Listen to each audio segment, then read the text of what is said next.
Shalom, berjumpa kembali dengan saya.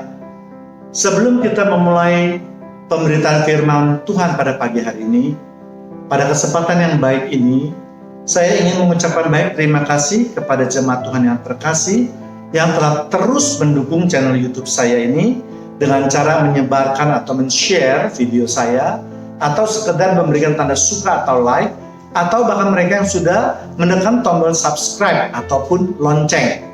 Dengan demikian, bagi mereka yang sudah menekan tanda lonceng, maka dapat mengikuti YouTube yang terbaru dari saya. Baik, hari ini kita mulai pemberitaan firman Tuhan yang saya beri judul Bukti Abraham menjadi bapak bangsa-bangsa. Banyak di antara kita orang percaya yang tahu atau sering mendengar bahwa Abraham telah menjadi bapak banyak bangsa-bangsa. Karena memang di firman Tuhan itu menyatakan demikian, dan hal itu dapat kita lihat atau kita baca di kitab Kejadian 17 ayat 4. Dari pihakku, inilah perjanjianku dengan engkau. Engkau akan menjadi bapak sejumlah besar bangsa. Jadi saya ulangi lagi, engkau akan menjadi bapak sejumlah besar bangsa. Bukan hanya kepada bangsa Israel atau kepada seluruh bangsa-bangsa di dunia. Yang menjadi pertanyaan sekarang adalah, bangsa manakah itu? Jadi ketika Abraham berganti nama menjadi Abraham, Tuhan mengadakan perjanjian dengan Abraham. Intinya ada 4. Yang pertama yaitu bahwa Abraham akan mempunyai keturunan yang banyak seperti bintang di langit atau pasir di pantai. Yang kedua yaitu Abraham akan menjadi bapak sejumlah besar bangsa. Yang ketiga yaitu Tuhan akan memberikan tanah perjanjian atau tanah Kanaan kepada Abraham ataupun kepada keturunannya. Dan yang keempat yaitu Tuhan akan memberkati keturunan Abraham. Dari 4 isi perjanjian itu, maka hari ini kita akan belajar hanya satu saja, yaitu mengenai Abraham akan menjadi bapak sejumlah besar bangsa. Kita mau tahu apa yang dimaksud dengan kalimat tersebut. Apakah yang dimaksud hanya kepada bangsa Israel saja, atau kepada bangsa-bangsa seluruh dunia, atau kepada sebagian besar bangsa-bangsa di dunia. Kalau kita lihat sampai saat ini perkembangan bangsa Israel di dunia ini memang tidak banyak, karena negara Israel itu hanya kecil saja.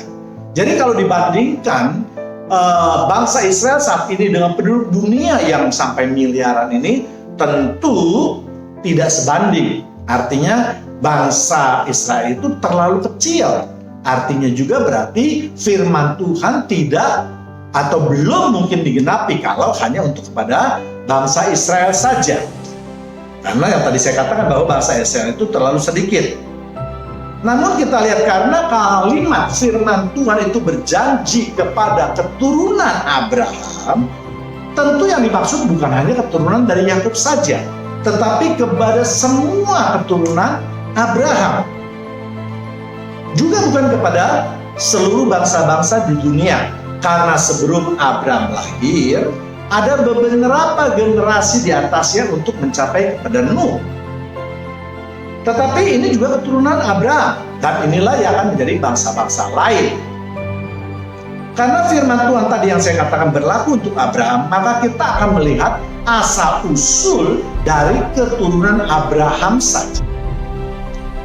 Seperti kita ketahui, Abraham itu mempunyai satu istri, yaitu Sarah, dan 2 gundik, yaitu Hagar dan Keturah.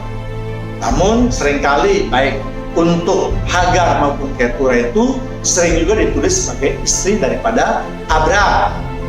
Dan kita akan mempelajari ketiganya, yaitu Sarah, Hagar, dan Keturah. Yang pertama kita lihat itu Sarah atau Sarai. Seperti kita ketahui bahwa Sarah merupakan saudara tiri di samping istri daripada Abraham. Atau dengan kata lain, ayah daripada Abraham yaitu Terah minimal mempunyai 2 istri, yaitu ibu sebagai daripada Abraham atau Abraham, dan yang satu lagi adalah ibu daripada Sarai atau Sarah. Itulah sebabnya juga di Alkitab seringkali dikatakan bahwa Sarah atau Sarah ini adalah adik tiri daripada Abram atau Abraham. Dari perkawinan Abram dan Sarah inilah menghasilkan anak yang bernama Ishak.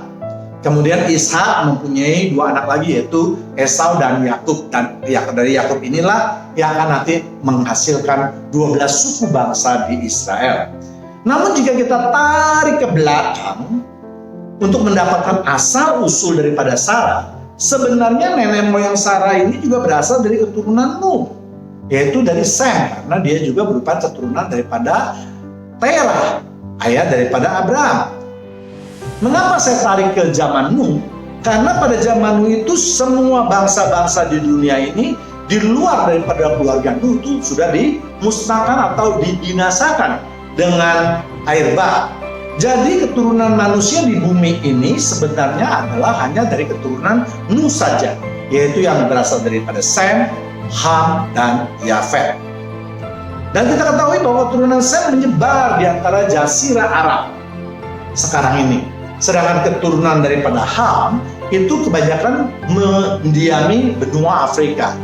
Keturunan Yafet itu kebanyakan mendiami Eropa dan juga ke sebelah timur, yaitu ke benua Asia. Jadi, sekali lagi saya tegaskan bahwa Abraham dengan mengawini Sarah itu berarti Abraham telah membuat atau menghasilkan keturunan yang berasal daripada keturunan Sem. Kemudian yang kedua yaitu kita lihat Hagar. Seperti kita ketahui, Hagar itu berasal dari Mesir. Dia merupakan pembantu daripada Sarah yang diberikan oleh Firaun. Bahkan sebagian orang menafsirkan bahwa Hagar ini bukan budak sembarangan atau budak kelas rendah, tetapi dia juga merupakan petinggi di Firaun. Firaun memberikan Hagar kepada Sarah karena Firaun menghargai Sarah. Dengan demikian, maka nanti Hagar itu juga kita dapat anggap merupakan keturunan daripada Ham, karena Hagar berasal dari benua Afrika, yaitu dari negara Mesir. Jadi kalau kita lihat nenek moyang daripada Hagar, ternyata itu adalah Ham. Jadi sampai saat ini Abraham sudah menikahi dua orang keturunan atau nenek moyang daripada anak Nuh, yaitu Sem dan Ham. Lalu bagaimana dengan Yafet? Nah, ini yang menarik kita lihat, yaitu dari Ketura. Ada penafsir yang mengatakan bahwa Ketura sebenarnya adalah Hagar sendiri. Namun saya berpendapat berbeda. Saya merasa bahwa Hagar dan Ketura ini merupakan dua sosok yang berbeda. Alasannya yang pertama yaitu saya katakan Hagar dikawin atau diambil oleh Abram ketika Sarah masih hidup.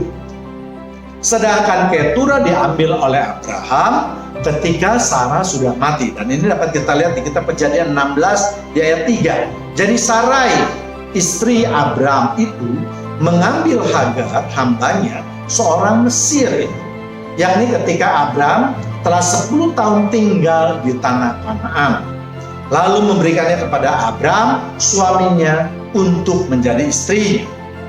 Di kitab Kejadian 25 ayat 1, Abram mengambil pula seorang istri. Ya, jadi saya ulangi, mengambil pula seorang istri yang bernama Ketura. Jadi berdasarkan penafsiran dari kedua ayat tersebut, jelas ternyata bahwa Hagar dan Ketura adalah dua sosok yang berbeda. Sama-sama memang diambil istri oleh Abraham, tetapi atau sering juga diterjemahkan sebagai gundik. Jadi kalau tidak mungkin itu Hagar maupun Ketura itu adalah satu orang. Kalau satu orang atau satu sosok, seharusnya di kitab Kejadian 25 ayat 1 itu bukan mengambil pula. Kalimat mengambil pula itu berarti mengambil lagi, mengambil yang lain. Tapi seharusnya mungkin lebih tepatnya harus mengambil kembali istrinya. Karena seperti kita ketahui, Hagar pernah diusir oleh Abraham. Kemudian Hagar dan Ismail kembali ke Mesir. Jadi kalau ketika katakanlah Abraham mau merekonsiliasi dengan Hagar, maka harus dikatakan Abraham mengambil kembali. Sedangkan di sini dikatakan mengambil pula. Jadi jelas ada penambahan istri di sini. Kemudian yang kedua, di dalam Alkitab baik Hagar maupun Ketura itu sering disebut gundik-gundik Abraham. Di Kejadian 25:6a. Tetapi kepada anak-anaknya yang diperoleh dari gundik-gundiknya, ia memberikan pemberian. Jadi kalau kita telusuri, Abraham memang mempunyai satu istri yang tidak dapat dibantai, yaitu Sarah atau Sarai. Karena Sarah atau Sarai itu tidak pernah dikatakan sebagai gundik. Tetap artinya Abraham secara sah mengambil atau mengawini Sarai. Jadi kalau pada ayat tersebut dikatakan gundik-gundiknya, ini jamak. Berarti Abraham mempunyai lebih dari satu gundik. Gundik yang pertama kita tahu Hagar. Dan yang kedua pasti Ketura, karena di dalam Alkitab tidak pernah ditulis ada gundik atau istri-istri lain lagi kecuali yang ketiga yang saya sebutkan tadi. Jadi dari menyimak dari kata jamak tersebut yaitu gundik-gundiknya, saya berkesimpulan bahwa Hagar dan Ketura adalah dua sosok yang berbeda. Kemudian yang ketiga adalah keturunan Hagar dan Ketura juga berbeda. Seperti kita ketahui Alkitab itu jelas, sangat jelas dan teliti dalam menulis semua keturunan orang-orang Israel atau keturunan daripada Abraham. Jelas, sangat-sangat tertulis semuanya jelas. Bahkan sampai hari ini mereka pun tetap menulisnya dengan silsilah yang benar dan ketat. Jadi tidak mudah seorang itu tiba-tiba datang misalnya mengaku kepada bangsa Israel. Mereka akan ditelusuri terus. Siapa nenek moyangnya? Apakah memang mereka berhak menyebut dirinya sebagai bangsa Israel atau keturunan Abraham atau Abram? Jadi kalau misalnya Hagar dan Ketura adalah sosok yang sama, maka pasti Alkitab juga menulis keturunan Hagar kemudian langsung disambung dengan keturunan Ketura. Namun ternyata di dalam Alkitab tidak dilakukan hal itu. Misalnya kita lihat di kitab Kejadian yaitu 25:13-16. Inilah anak-anak Ismail. Tadi kita tahu anak dari Abram dan Hagar adalah hanya Ismail. Jadi inilah anak Ismail yang disebutkan menurut urutan lahirnya. Nebayot, anak sulung daripada Ismail, selanjutnya Kedar, Abdeel, Mibsam, Misima, Duma, Masa, Hadad, Tema, Yetur, Nafis, dan Ketma. Itulah anak-anak Ismail. Jadi tidak ada lagi. Hanya ini anak-anak Ismail 12. Dan itulah nama-nama mereka menurut kampung mereka dan menurut perkemahan mereka. 12 orang raja masing-masing dengan sukunya. Kita tahu. Jadi semua keturunan Abraham atau yang mempunyai tali persaudaraan atau ikatan darah dengan Abraham itu pasti diberkati Tuhan. Sedangkan untuk Ketura, yaitu kita dapat lihat di kitab Kejadian 25 ayat 1 sampai 4. Misalnya, Abraham mengambil pula seorang istri namanya Ketura. Perempuan itu melahirkan baginya Zimran, Yoksan, Medan, Midian, Isibah, dan Sual. Yoksan melahirkan Sheba dan Dedan. Dari keturunan Dedan ialah orang Asyur, orang Retus, dan orang Leum. Anak-anak Midian ialah Eva, Efer, Henok, Abida, dan Eldaa. Itulah semua keturunan Ketura. Jadi jelas dua-duanya. Alkitab mencatat ini keturunan Hagar, ini keturunan Ketura. Kalau Hagar dan Ketura satu orang, pasti Alkitab akan menyusun menjadi satu. Jadi dengan alasan inilah saya berkesimpulan bahwa antara Hagar dan Ketura itu adalah sosok yang berbeda. Sekarang kita akan menelusuri keturunan atau nenek moyang daripada Ketura. Di dalam Alkitab memang sangat minim informasi yang diberikan Tuhan mengenai Ketura ini. Namun saya percaya nama Ketura disisipkan atau ditimbulkan atau ditulis di dalam Alkitab bukan tanpa maksud. pasti ada sesuatu yang ingin Allah sampaikan. Arti ketura adalah harum dari dupa yang wangi.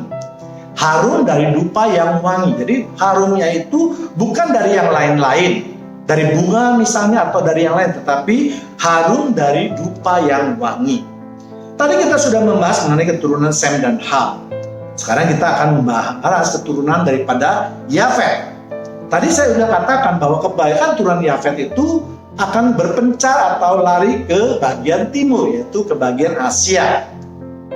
Kalau kita lihat sampai saat ini, penduduk Asia yaitu India yang banyak penduduknya, Tiongkok yang miliaran penduduknya, itu kebanyakan dalam melakukan ibadahnya, mereka mempergunakan wangi-wangian yang berasal daripada dupa atau hio. Hio itu ada juga dupa.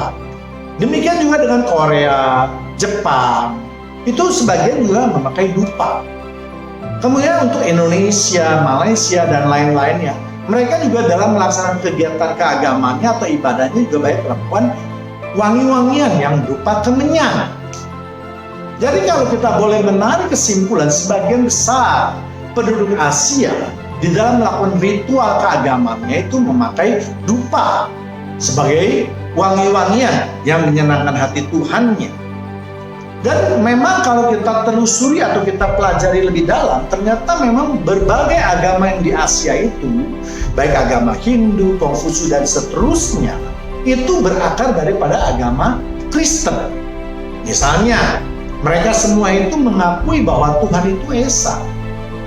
Dan yang kedua, mereka mengakui juga ada sesuatu kekuatan yang luar biasa, yang berkuasa atas alam semesta ini, yang mengatur semua alam semesta ini, dan seterusnya. Jadi bisa ditafsirkan Ketura ini adalah keturunan dari Yafet, karena tidak mungkin Allah memberikan nama tanpa suatu tujuan. Kita lihat saja sebelumnya, Abram menjadi Abraham, Sarai menjadi Sarah. Dengan demikian juga berarti Abraham sudah mengambil atau mengawini salah satu keturunan dari Yafet. Dengan demikian maka genaplah firman Tuhan yang mengadakan perjanjian dengan Abraham bahwa dia akan menjadi bapa sejumlah besar bangsa. Karena dengan mengawini ketiga keturunan Nuh, maka itu berarti semua asal muasal bangsa-bangsa yang tadi saya sebutkan adalah juga keturunan Nuh dan Abraham. Jadi jangan heran, ketika bangsa-bangsa tersebut walaupun tidak termasuk bangsa Israel, namun mereka juga mendapatkan berkat. Karena mereka sebagian besar itu juga adalah keturunan daripada Abraham, atau mempunyai ikatan darah dengan Abraham. Dan itu berarti mereka semua terikat dengan perjanjian Tuhan, dengan keturunan-keturunan Abraham. Demikianlah firman Tuhan pada pagi hari ini, pada kesempatan hari ini. Kiranya setelah mendengar firman Tuhan ini, kita bisa lebih mengerti tentang arti perkataan Abraham menjadi bapa sejumlah bangsa-bangsa. Demikian firman Tuhan hari ini. Tuhan Yesus memberkati kita semua. Amin.